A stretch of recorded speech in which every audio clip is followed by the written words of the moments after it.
Quand j'ai commencé la musculation, il y a un mouvement où j'ai été très fort, je pense comme la plupart d'entre nous. Il y a toujours un mouvement où on est plus à l'aise que les autres. Moi, c'était le soulevé de terre. Et j'avais pas mal de force pour quelqu'un qui venait de commencer le soulevé de terre. Au bout d'1 an et demi, j'avais déjà un soulevé de terre à pas loin de 230 kg. Et au bout de 2 ans, j'étais pas loin des 240.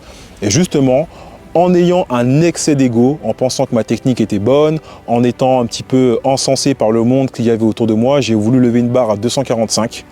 Très mal géré et je me suis blessé au dos, j'ai eu une hernie discale.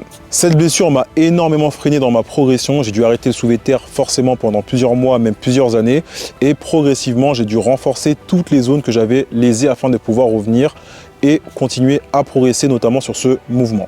Mais la bonne leçon que j'ai tirée de cette expérience, c'est de ne plus jamais laisser l'ego dicter mes actions. Et donc, à la suite de cette expérience, je me suis remis totalement en question sur tout ce que je faisais dans la musculation. Est-ce que je connaissais vraiment bien les mouvements que j'étais en train de pratiquer? Est-ce que ma technique était réellement correcte? Est-ce que mon programme était réellement cohérent? Est-ce que je n'étais pas en train de léser certaines parties de mon corps? Et c'est donc à cette période-là que j'ai vraiment commencé à progresser. Le moment où j'ai commencé à me remettre en question et à comprendre qu'en réalité, je ne connaissais pas tout.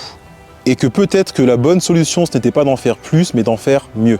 Et quelques années plus tard, alors que les médecins m'avaient dit que je devais complètement arrêter le soulevé de terre, j'ai pu atteindre la barre symbolique des 300 kg.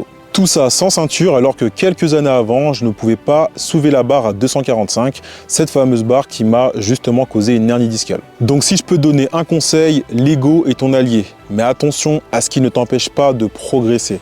Choisis le bon ego, celui qui te permet d'avancer et pas celui qui t'empêche d'être capable de te remettre en question afin de continuer à progresser.